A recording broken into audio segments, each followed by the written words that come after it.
Salut tout le monde, c'est Lisa sur YouTube. Je suis très contente de vous retrouver pour une nouvelle vidéo. J'espère que vous allez bien. Tout d'abord, je tiens à vous souhaiter une très belle et heureuse année 2022. Mon discours ne sera pas très différent des autres personnes, j'imagine, mais surtout, je vous souhaite beaucoup de santé avant tout, puisque sans ça, on ne fait rien. Et que vous puissiez voir vos projets s'accomplir, se concrétiser, que vous puissiez recevoir beaucoup d'amour et profiter de chaque petit instant de bonheur, même les plus petits, puisque c'est essentiel, surtout par les temps qui courent. N'hésitez pas à profiter de vos proches, ceux qui vous aiment, ceux qui sont chers à votre cœur. Profitez de tous les petits moments de joie que vous pouvez avoir avec eux et à vous soutenir même dans les moments difficiles. C'est vraiment très très important. Voilà. Aujourd'hui, je vous propose d'aborder le thème de la fin de mon cursus universitaire. J'ai choisi d'aborder ce thème parce qu'une personne est venue me contacter sur mon compte Instagram directement pour avoir davantage de précisions suite à une vidéo que j'ai faite sur l'identité du psychologue. Et donc ça m'a fait très plaisir, donc merci à toi qui es venu me contacter. Je vous propose d'aborder le sujet de ma spécialisation, puisqu'il avait des questions en lien avec ça, la sélection OM2, la recherche de stage, voilà, donc toutes ces choses pour passer à la dernière étape du cursus. Alors moi j'étais encore avant la réforme à la sélection suite au Master 1, mais maintenant la sélection se fait après la L3, donc en fait je vais juste parler de comment j'ai pu terminer ma M1 pour pouvoir accéder au M2, mais du coup vous avez qu'à transposer ça par rapport à la L3, même si je pense qu'il y aura quelques petites différences, mais globalement ça sera pareil. Et la réforme, je trouve que c'est vraiment une bonne chose pour les étudiants, puisqu'après la L3, la sélection se fait directement. On ressent moins la frustration de ne pas pouvoir terminer ses études après le M1. C'est vrai que une fois qu'on a la licence, on a la licence maintenant, un bac plus 3, et si jamais on est recalé pour le M1, eh bien on peut trouver d'autres débouchés. Et puis quand on a commencé le M1, eh bien on est sûr de pouvoir terminer son cursus sereinement en se disant voilà, j'ai commencé mon M1 et je vais forcément être en M2. Donc peut-être que la sélection est un petit peu plus difficile, mais au moins on est assuré de pouvoir terminer ses études sereinement, alors qu'avant c'était pas le cas. En fait, suite au M1, sans pouvoir aller en M2, on a comme une sensation d'inachevé, et ça c'est un sentiment vraiment terrible. J'imagine que c'est quand même très compliqué d'avoir un refus après la L3, mais on a tendance à plus rebondir et avoir le sentiment d'avoir moins perdu de temps. Que du coup la sélection se fasse comme ça, je trouve ça plutôt positif. Alors du coup, premier point que je vais aborder avec vous, c'est le choix de ma spécialité. Alors je me suis spécialisée en psychologie interculturelle. J'ai fait le choix de cette spécialité pour plusieurs raisons qui sont d'ordre personnel et puis professionnel aussi. Donc en fait, je me suis intéressée à la psychologie interculturelle vraiment au cours de ma licence. C'est un domaine de la psychologie qui s'intéresse au contact des cultures et donc à l'impact de ce contact sur l'individu, sur sa construction, sur son évolution. Elle s'intéresse également aux trajectoires migratoires et la raison de ces trajectoires, quels enjeux il y a pour la personne de migrer de sa terre d'origine à une terre d'accueil, et comment du coup il va mettre en place des stratégies pour pouvoir s'adapter au mieux à son nouvel environnement. Voilà, en gros c'est ça. Moi ça m'a fait écho parce que je me suis moi-même construite sur différentes références culturelles, à partir de différentes références culturelles, dans le sens où très jeune, ma maman m'a confiée à une nourrice. Et donc j'ai pu avoir un référentiel culturel d'origine marocaine, puisque ma nourrice est originaire du Maroc, et donc ça m'a permis de grandir dans un univers culturel où j'ai pu voir des traditions où j'ai pu être baignée dans la langue marocaine, j'ai pu goûter à différents plats culinaires issus du Maroc. Baigner dans cet univers culturel de ma nourrice m'a impacté moi-même. Et j'ai considéré, et je considère encore ma nourrice comme étant ma deuxième maman. Elle a contribué à ce que je suis devenue aujourd'hui. Elle m'a éduquée, elle m'a vu grandir. J'ai eu accès à ce référentiel culturel. Hormis ça, je suis d'origine guadeloupéenne, donc étant antillaise, j'ai aussi baigné et grandi dans l'univers culturel de mes parents, avec toutes ses habitudes, ses traditions, sa façon de s'exprimer. Voilà, c'est un monde différent de celui de la France traditionnelle, la France hexagonale.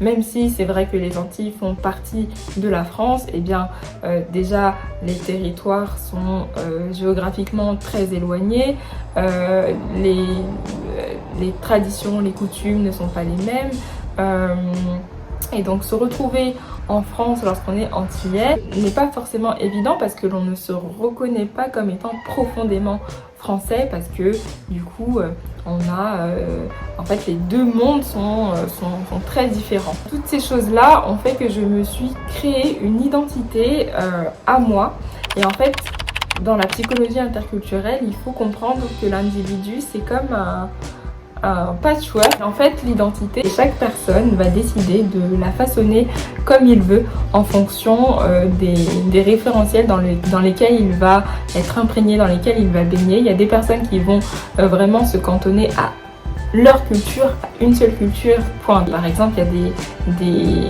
des parents qui sont issus de l'immigration qui vont faire en sorte que leur enfant ne s'émancipe pas parce qu'ils ont peur qu'il aille vers autre chose, vers une autre culture vraiment différente de la leur, qui sort beaucoup trop de leur tradition, aux antipodes de ce qu'ils connaissent dans la famille. Et il y en a qui vont au contraire vouloir voir le plus possible de choses et vont justement aller piocher un petit peu dans différents univers des choses qui leur correspondent pour pouvoir se les approprier et dans ce sens façonner leur identité. Voilà, donc c'est très très intéressant et c'est pour ça que j'ai choisi ce domaine de la psychologie. Après c'est beaucoup plus complexe que ça, il y a beaucoup de choses à l'intérieur de la psychologie interculturelle, et il y a notamment tout ce qui est concept de la psychopathologie. On va s'intéresser à l'individu de manière très très singulière, dans toute sa singularité par rapport à son développement dans sa culture, dans sa famille d'origine, et un peu suivre son évolution par rapport à sa trajectoire, par rapport à comment il va se créer son identité. Et d'un autre côté, on va le voir aussi du point de vue universel, en voyant en lui tout ce qui est immuable et tous les points communs que l'on peut retrouver par rapport aux êtres humains de manière générale. Les points communs, que ce soit de l'ordre de la psychopathologie ou de la normalité. Donc voilà pour le choix de ma spécialisation. Pour l'accès au M2, j'ai fait un mémoire sur les couples mixtes, donc une thématique directement en lien avec le domaine que je convoitais, donc la psychologie interculturelle. J'ai eu 17 à ce mémoire, tant à l'écrit qu'à l'oral. Et du coup ça a été une bonne base pour moi pour pouvoir intégrer le Master 2, parce que j'ai pu montrer à travers ce mémoire mon attrait pour la psychologie interculturelle.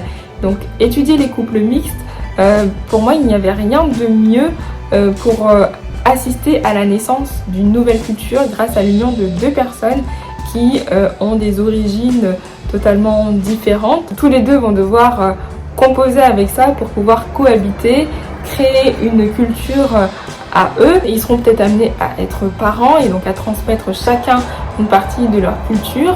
Et en fait, il va y avoir des aménagements, des remaniements qui vont être faits de sorte à ce que l'enfant puisse baigner dans deux univers culturels. Et s'ils font ça bien, normalement l'enfant ne sera pas partagé entre deux univers et il ne sera pas en conflit avec ces deux univers culturels, parce que ça peut créer après des petits conflits de loyauté entre papa, maman, etc. Ça peut être compliqué. Donc voilà, la transmission doit se faire vraiment de manière équitable pour que l'enfant puisse choisir les éléments qui lui conviennent de la culture de ses deux parents pour pouvoir créer son identité.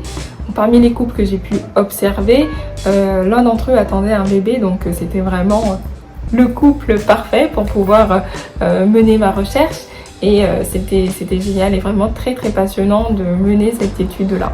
Après le mémoire fait, validé, j'ai eu l'épreuve de la sélection. Le jury de sélection m'a posé quelques petites questions donc sur mes ambitions, sur mon attrait pour la psychologie interculturelle. Donc j'ai parlé de mon mémoire, mais j'ai parlé aussi du coup de mon vécu personnel, du lien que je faisais entre ce domaine de la psychologie et ma propre histoire, sans rentrer dans les détails, mais c'est un aspect qui peut être important. Personnellement, je n'ai pas eu de questions pièges ni de questions en lien avec la théorie, si mes souvenirs sont bons. Peut-être que j'ai eu une question, mais elle n'était pas compliquée dès lors que de toute façon vous maîtrisez les concepts principaux, les grands concepts de la psychologie que vous avez vus depuis la licence. Normalement, il ne devrait pas y avoir de problème. N'hésitez pas pendant vos vacances à étoffer vos lectures, lire des petits articles, lire sur la spécialité en question pour que vous puissiez dire que vous avez été intéressé par tel ou tel concept. Voilà ce que je peux vous dire par rapport à la sélection. C'est vrai que c'est un moment assez anxiogène, mais il n'y a pas à s'en faire. Juste parler de votre attrait, parler avec vos tripes, parler avec votre cœur. Là, c'est le moment où vous devez tout donner et dire pourquoi vous avez envie d'être psychologue. Voilà. Pour la recherche de stage qui va venir assez rapidement lorsque vous allez rentrer en master, que ce soit le M1 que ce soit le M2, j'ai peut-être 3 ou 4 conseils à vous donner. Alors, le premier, c'est de ne pas hésiter à élargir les zones géographiques pour votre lieu de stage. Ne restez pas dans la périphérie de chez vous, ne vous cantonnez pas à un seul endroit. Ça pourrait vraiment vous porter préjudice. N'hésitez pas à aller voir à l'opposé de chez vous s'il le faut. En plus, c'est un gage de votre motivation lorsque vous allez vraiment sortir de votre zone de confort pour aller à un autre endroit. Donc voilà, n'hésitez pas à élargir au niveau des zones géographiques. Deuxième conseil, pensez à différentes structures, pas que dans le secteur hospitalier ou médico-psychologique. On pense très peu au secteur du social, les structures d'hébergement ou les structures pour demandeurs d'emploi par exemple. Dans la psychologie interculturelle, j'ai fait un stage en centre d'hébergement et j'ai pu avoir accès à une diversité de population au niveau des ethnies et donc ça a été vraiment très formateur et ça a été une richesse pour mon mémoire. Voilà. Troisième conseil que je peux vous donner, c'est attention à ne pas trop multiplier les lieux de stage, comme je l'ai fait moi-même. Sauf si vous n'avez pas le choix de les multiplier pour arriver à votre quota d'heures demandé. Donc je crois que c'est 500 heures de stage, 500 ou 600 heures de stage en fonction des universités. Moi j'ai dû les multiplier parce qu'évidemment au-delà de je sais plus de combien d'heures il faut rémunérer le stagiaire et comme les structures dans lesquelles j'étais ne voulaient pas rémunérer, j'ai dû les multiplier, sauf que ça peut faire que vous perdez un peu le fil conducteur de votre rapport de stage et voilà, ça peut être un petit peu embêtant. Ou alors si vous n'avez pas le choix, essayez d'axer votre travail surtout sur une structure et non pas toutes en même temps. Qu'est-ce que je n'ai pas dit d'autre? Vous pouvez aussi faire marcher votre réseau. Demandez à vos proches s'ils ne connaissent pas des personnes qui exercent dans le domaine de la psychologie.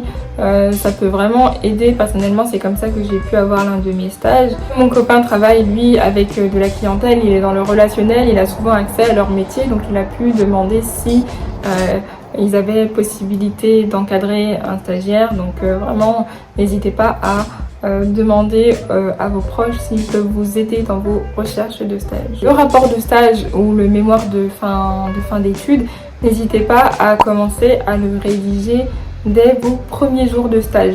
Toujours prenez des notes dès le jour 1 comme si c'était un journal. Personnellement, c'est ce que je faisais, j'avais comme un journal de bord qui me permettait d'avoir plein d'éléments, de faire mes allers-retours entre la théorie et la pratique. Et ça, c'est une très bonne chose pour éviter de prendre du retard.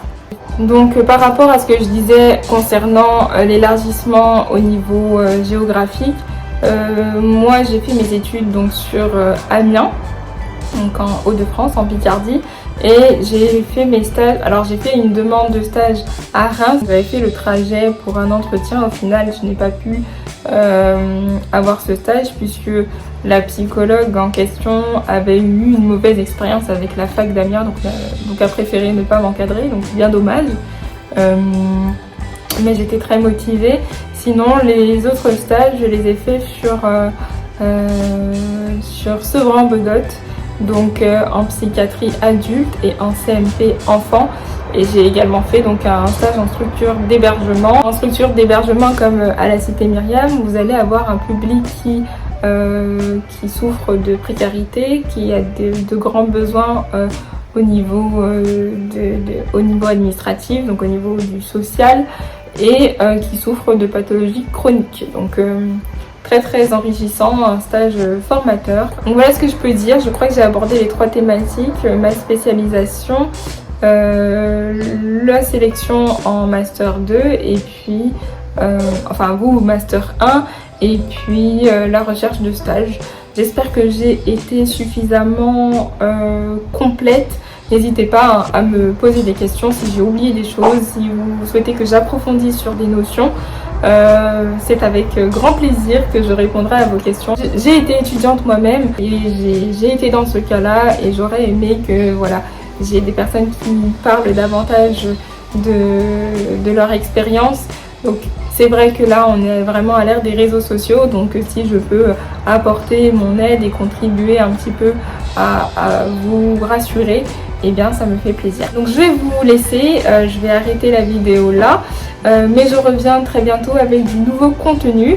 D'ailleurs j'ai peut-être une idée sur les couples mixtes, étant donné que je suis moi-même en couple mixte. Ça serait intéressant, je pense, qu'on puisse témoigner avec mon copain s'il veut bien le faire et jouer le jeu. Je sais que lui il n'est pas trop caméra, donc on verra ça sera peut-être la surprise. Voilà, je vous embrasse bien fort et je vous dis à bientôt pour une nouvelle vidéo. Bye.